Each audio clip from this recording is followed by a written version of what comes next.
Hola, muy buenas tardes. Bienvenidos una vez más a este su canal, Herramientas Patrimoniales para Millennials con Gaspar. Y el día de hoy les traigo un video rápido. Voy a tratar de ser muy conciso. Y es para cualquier tipo de persona, ya sea que ya has invertido, ¿sí? O que apenas quieres empezar a invertir y no tienes idea cómo, ¿sí? Voy a compartirles mi pantalla y elaborar una pequeña presentación. Y aquí vamos. Muy bien, les voy a presentar en qué consiste la inversión patrimonial o el enfoque patrimonial que se pregona en este canal. Les traje dos pequeñas estadísticas rápidas, ¿sí? Sobre los mexicanos, ¿sí? Bueno, me quedó un poco chica la gráfica, pero bueno, acá este punto de aquí es los mexicanos que invierten en la bolsa de valores contra los estadounidenses que invierten en la bolsa de valores. Resulta que solamente el 0.35% de los mexicanos invierte en la bolsa de valores. ¿Por qué? Por muchos factores, ¿sí? Esto es, de cada 10,000 personas, solo 35 invierten en la bolsa de valores, ¿sí? Esto es la bolsa de valores mexicana, en la cual también puedes invertir en bolsas de valores internacionales. Bueno, es algo que hay que decir. Ahora bien, en Estados Unidos, de cada 10,000 personas, ¿sí? Van a invertir el 60%, que son 6,000 personas. Imagínate nada más la diferencia. Y esto es por, pues el contexto, que, para empezar, que tiene el estadounidense, es que en la bolsa de valores se puede ganar dinero y mucho dinero, ¿sí? En cambio, el mexicano solo tiene la idea de que es para personas que saben mucho matemáticas, ¿sí? Y que no le van a entender y que muy seguramente van a perder su dinero, ¿sí? O sea, mitos. Y luego, oye, pues, ¿por qué la gente no invierte? Y el 60% de la población en México cree que es porque la información sobre inversiones es muy confusa. Y es cierto, ¿sí? ¿Y eso por qué es? Pues también por muchos factores, pero sobre todo es porque, pues, hay gente que gana dinero, ¿sí? Indicándote cómo invertir tu dinero, ¿sí? Entonces, pues no quieren que sepas que es más sencillo de lo que parece y que puedes ganar incluso más de lo que ellos te ofrecen, ¿sí? Entre otras cosas. Unas cosas generales, ¿sí? Warren Buffett tiene una anécdota que es, ¿a qué edad empecé a invertir? Compré mi primera acción a los 11 años y antes solo estaba perdiendo el tiempo, ¿sí? Uno de los hombres más ricos del mundo aconseja, ¿sí? Y de hecho los hombres más ricos del mundo aconsejan que inviertas, ¿sí? Y muchos de ellos lo hacen en acciones, ¿sí? Y seguramente, si cuando Warren Buffett compró su primera acción, seguramente si hubieran existido los ETFs o fondos indexados, seguramente hubiera invertido no en acciones, sino en fondos indexados, que es invertir en acciones indirectamente, ¿sí? Estas ideas que les estoy explicando vienen de un episodio de nuestro canal hermano que es Patrimonio Sin Vergüenza, ¿sí? Y hay una anécdota que nos explica Toño, uno de los que participan en este canal, que él trabajó para Microsoft y resulta que Microsoft y muchas empresas estadounidenses, el 20% de tu sueldo no te lo pagan con dinero, con efectivo, te lo pagan con acciones de la misma empresa y que a largo plazo incluso les ha dado más valor, ¿sí? Que el mismo efectivo que ellos recibieron por su trabajo, ¿sí? Empresas como Microsoft, Apple, Google, le pagan a sus empleados no solamente con efectivo, sino con acciones de esa misma empresa, ¿sí? Algo que suele ser muy redituable. Eso también nos explicaba Toño, que lo orilló, ¿sí? A entrar a entender a la bolsa, ¿sí? Porque decía, oye, pues ¿será que vendo las acciones que Microsoft me dio por mi trabajo? Y pues eventualmente él jugó con la bolsa, perdió dinero, ¿sí? Porque pues quiso apostar y ganarle al mercado, y eventualmente dijo, oye, pues me voy a quedar con mis acciones y voy a invertir en títulos de índices accionarios como el S&P 500, Standard & Poor's 500, ¿sí? Y al final él se quedó invirtiendo en 80% VO, ¿sí? Y 20% BGCH, que más adelante le explico, es la última diapositiva. En México, desafortunadamente, no tenemos esa cultura, ¿sí? Como patrones, difícilmente vas a ver que pague alguna empresa en acciones, ¿sí?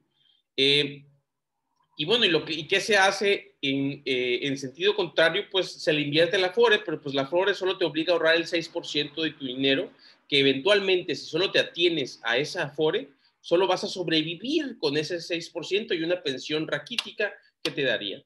Para que tú puedas vivir con el mismo estilo de vida con el que vives en tu etapa productiva, tendrías que ahorrar entre el 20 y el 30% en la Afore para más o menos darte ese mismo estilo de vida. Ahora bien, hay dos libros, uno escrito por Jack Powell que se llama el pequeño libro del inversionista con sentido común, y hay otro libro que se llama, de Joel Greenblatt, que se llama El pequeño libro que le gana al mercado. Esto es como que obtiene dinero jugando y apostándole acciones. ¿Sí? Al final de esos dos libros, lo que vas a concluir, ¿sí? Es que, pues, que una estrategia de 80-20 que les voy a presentar en la última diapositiva, pues es la más rentable a largo plazo. ¿Esto qué significa? ¿Sí? Que los inversionistas pasivos y hombres más ricos del mundo, ¿sí? Te recomiendan que inviertas 80% en un ETF que replique al índice SP500, que contiene las 500 mejores empresas del mundo, ¿sí? Que son de Estados Unidos, pero si son de Estados Unidos también son líderes mundiales, ¿sí? Y el 20% en BGCH, que son bonos del Tesoro de los Estados Unidos. Y resulta que Joel Greenblatt, que es uno de los inversionistas activos, ¿sí?, más famosos que ha existido, pues también al final se quedó con una estrategia totalmente pasiva, ¿sí? Entonces, ¿cuál es esa estrategia? En el caso de este canal, nosotros nos vamos por Vanguard. Les voy a dejar una tarjeta, ¿sí?, aquí arriba de qué es Vanguard y por qué, o sea, porque incluso una vez comenté en un grupo de inversionistas y me dijeron, parece que eres fan de Vanguard. Y sí, soy fan de Vanguard. ¿Por qué? Porque Vanguard tiene una filosofía, es una empresa sin fines de lucro, y que su filosofía es: cada vez que tengan utilidades, te van a bajar los costos de administración de sus fondos para el año siguiente, ¿sí? Aquí vamos a ver, bueno, aquí tengo yo en mi inversión patrimonial, tengo una acción de Luckin Coffee. Es una acción que no voy a poder vender prácticamente nunca, ¿sí? Fue un error haberla comprado, aunque esté en verde, es la peor acción que tengo. ¿Por qué? Porque no la puedo vender, ¿sí? Es una empresa que estuvo inmiscuida en un fraude en China, ¿sí? Seguramente se ponen Luckin Coffee como café suertudo, ¿sí? En Google van a encontrar, pues, el motivo de por cuál no se puede vender. O sea, la empresa la deslistaron de la bolsa de valores de origen, ¿sí? Ya no hay, nadie opera con esas acciones, entonces pues nadie las quiere comprar. Entonces la bursatilidad de esa acción es cero, ¿sí? Entonces nunca la voy a poder vender, a menos que vuelvan a listar otra vez esas acciones en su mercado de origen. La otra es Virgin Galactic, esta de SPC, ¿sí? Es una acción que me regaló GBM cuando empecé a invertir, ¿sí? Y bueno, es una de las acciones más rentables que he tenido. Pero si yo hubiera querido especular si esa acción iba a subir mucho de valor, no lo hubiera sabido, ¿sí? Y finalmente, lo que es la estrategia 80-20, que debe ser 80% de mis excedentes van a VO y el 20% a BGCH, ¿sí? Y así se debe de mantener mi portafolio, ¿sí? BGCH son bonos del Tesoro de los Estados Unidos. Aquí se ven en rojo, pero realmente aquí el valor va a ser que estás invirtiendo en dólares, ¿sí? En cuanto por ejemplo, si el tipo de cambio del peso mexicano sube, ¿sí?, BGCH vamos a ver que se va a ver en negativo, pero si el valor del dólar aumenta, también BGCH va a aumentar, ¿sí?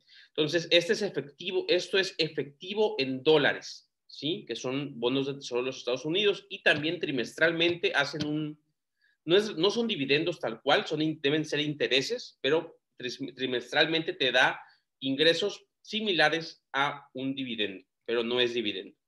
Y finalmente está, pues, la estrella de la corona de Vanguard, que es VO, que es, cada título de VO es comprar una fracción de las mejores 500 empresas del mundo. ¿Qué hay ahí? Microsoft, Apple, Tesla, Johnson & Johnson y muchas otras más, por decir las más conocidas y representativas, ¿sí?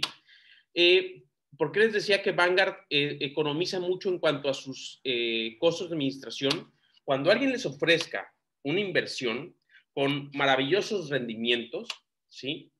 Revisen siempre cuánto cuesta, ¿sí? Ese costo, ¿sí? Que va sobre tus rendimientos suele ser anual, ¿sí? Te puede comer una gran parte del rendimiento 10 o 20 años después, ¿sí? En otros videos les voy a mostrar gráficas para ver cuánto puede representar ese costo, porque pareciera, ay, es 1%, no es nada, ¿sí? El 1% de $1,000,000 en 20 años va a ser una cantidad considerable, ¿sí? Y que se la vas a estar, si tú te vas por otro tipo de fondos, ¿sí? Difícilmente le van a ganar en rendimientos a VO, ¿sí? Y seguramente te van a cobrar costos de administración más elevados. Un ejemplo son los fondos de GBM, sí, que aunque GBM es el mejor broker que de México, a mi parecer, ¿sí? Tiene fondos que no son fondos indexados, son simplemente fondos de inversión donde te cobran entre el 1 y hasta el 2% del rendimiento. Entonces, y difícilmente te van a dar mejores rendimientos que invertir en VO, ¿sí? Aquí les voy a mostrar, por ejemplo, en la página de Vanguard, aquí se ve rápidamente cuánto es el gasto de administración de VO y cuánto es el gasto de administración de BGCH, ¿sí? O sea, este 0.5% va a entrar 20 veces en un 1%. O sea, si un fondo de inversión te cobra 1% o más, ¿sí? Te va a estar cobrando más de 20 veces lo que te cobraría Vanguard, ¿sí? Por tener tu dinero ya sea en VO o BGCH, ¿sí? Entonces, ¿qué pasa? Que las personas que se dedican a lucrar o a obtener comisiones con las inversiones, ¿sí? Pues se van a comer parte de ese rendimiento que te van a ofrecer, ¿sí? Entonces, en esto consiste la inversión patrimonial, 80% de tu portafolio en VO, 20% en BGCH, ¿sí? Y es una estrategia que nunca ha fallado en más de 100 años de existencia del fondo de inversión, del fondo indexado del SP500, que es el índice, y el fondo indexado o ETF, que es VO. Espero esta información les sirva y cualquier duda me encuentro a la orden. Ahí pueden dejármela en los comentarios. Hasta luego.